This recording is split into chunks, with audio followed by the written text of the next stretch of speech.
प्यारे बच्चों, एक दफ़ा एक गांव में बहुत ही प्यारी सी लाडो चिड़िया रहती थी जो कि बहुत गरीब थी। उसकी एक ही बेटी थी। उसका शौहर फौत हो चुका था और वो अपनी बेटी के साथ एक बहुत ही टूटे फूटे घोंसले में रहती थी, क्योंकि उसके पास पैसे नहीं होते थे कि वो अच्छा घोंसला बना सके और वो दाना दुनका भी नहीं खरीद के ला सकती थी। एक दिन उसने अपनी बेटी से कहा कि प्यारी बेटी, मैं जंगल जा रही हूँ तुम्हारे लिए कुछ खाने को ढूंढने के लिए, बाहर मत निकलना। उसकी बेटी बहुत छोटी थी और कहा कि ठीक है माँ, तुम जाओ। सामने ही कौवों का घोंसला था जिसमें कालू कौवा अपनी बीवी सुंदरी और अपने बेटे चिंटू के साथ रहा करता था। तीनों बहुत ही अच्छे थे। वो देखते थे कि टूनी चिड़िया, रानो चिड़िया बहुत ही मेहनती है।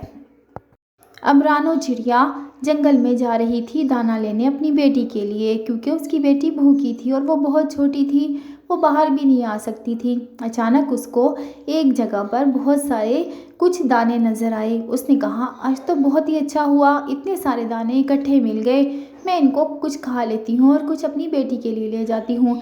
लेकिन जैसे ही चिड़िया वहाँ उतरी, उसके ऊपर एक जाल आ गया, क्योंकि वहाँ पर शिकारी ने जाल डाल रखा था पंछियों को पकड़ने के लिए। चिड़िया ने बहुत कोशिश की लेकिन ना निकल सकी। शिकारी उसे पकड़कर एक ऐसी जगह ले गया जहाँ पर और भी बहुत सारे परिंदे बंद हुए थे। जंगलों में सारे जानवर पिंजरों में बंद थे और परिंदे भी। वो एक शिकारी था जो कि जानवरों और परिंदों का शिकार किया करता था और फिर उनको बेच देता था। यहाँ पर चिड़िया की बेटी अपनी माँ के इंतज़ार में बैठी थी, लेकिन सुबह से शाम हो गई और उसकी माँ ना आई। वो बहुत परेशान थी और भूखी भी थी और वो रोने लगी, क्योंकि रात हो गई थी और उसे डर लग रहा था। उसने सोचा, मैं क्या करूं? जो दाने घर में रखे थे थोड़े बहुत वो उसने खा लिए, लेकिन उसकी भूख ख़त्म ना हुई।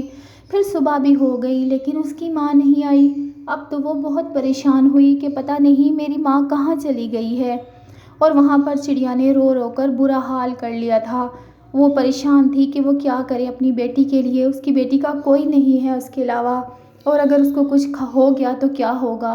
यही सोचकर उसको बहुत ही चक्कर आए और वो गिर गई और वो वहाँ पर बेहोश हो गई।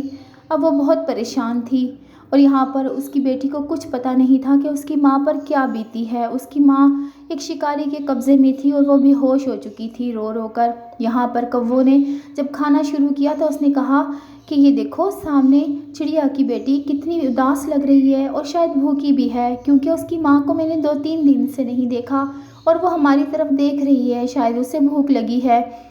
ये सोचकर कौवा कुछ दाने लेकर उसके पास आया और कहा, बेटी, मुझे लगता है कि तुम्हें भूख लगी है, ये लो कुछ खा लो। और तुम्हारी माँ कहाँ है?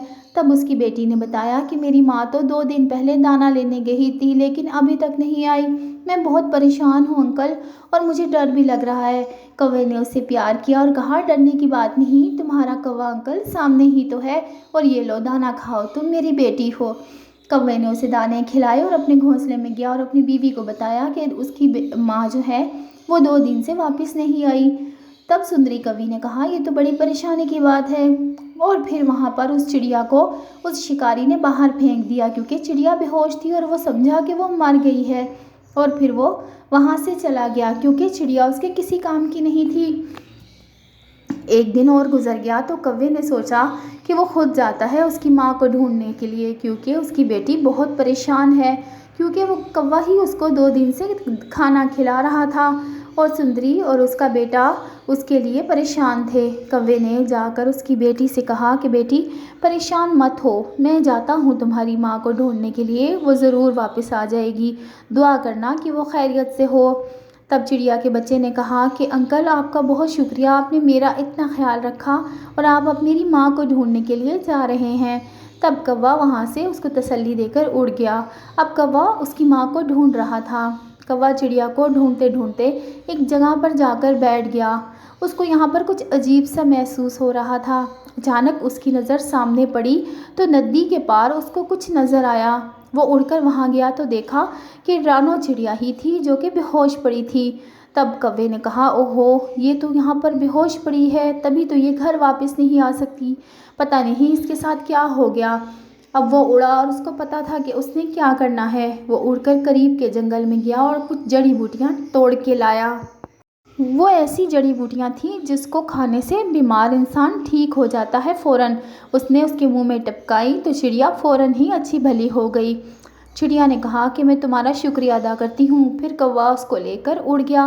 कौवे ने रास्ते में उसको तमाम बात बताई। चिड़िया अपनी बेटी के पास आई तो चिड़िया की बेटी उससे मिलकर बहुत खुश हुई और कहा कि माँ, तुम कहाँ चली गई थी? अंकल ने मेरा बहुत ख्याल रखा, मुझे खाना भी दिया और मुझे डर भी नहीं लगा। चिड़िया ने कहा, कालू भैया, तुम्हारा बहुत शुक्रिया, तुमने मेरी बेटी का इतना ख्याल रखा। मैं तो एक जालिम शिकारी के कब्ज़े में थी, मुझे वो पकड़ के ले गया था। मैं कुछ दाने लेने गई थी तो उसने वहाँ जाल बिछा रखा था। सुंदरी कौवी भी आ गई और उसकी कहानी सुनने लगी। अब चिड़िया भी रो रही थी और चिड़िया का बच्चा भी। सुंदरी की आंखों में भी आंसू आ गए थे।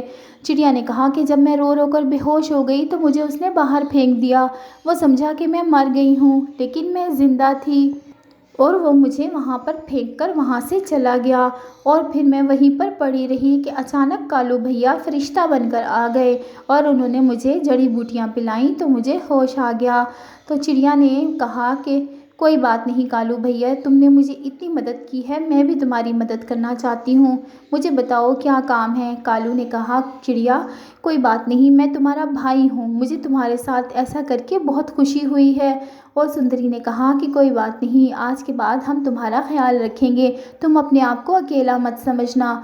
अब चिड़िया का घोंसला कौवे ने और उसकी बीवी ने मिलकर बनाया और कौवा उसके लिए भी दाना दुनका लेकर आता था। तो प्यारे बच्चों, ये थी चिड़िया और कौवे की कहानी। आपको कैसी लगी ये गरीब चिड़िया रानों की कहानी? अगर आपको ये कहानी ज़रा सी भी अच्छी लगी है तो लाइक का बटन दबा दें और हमारे चैनल को सब्सक्राइब कर लें। आप सब्सक्राइब नहीं करते और लाइक भी नहीं करते, जिससे चिड़िया और कौवे को बहुत गुस्सा आता है। तो ऐसा मत किया करें, जल्दी से लाइक करें और सब्सक्राइब भी कर दें।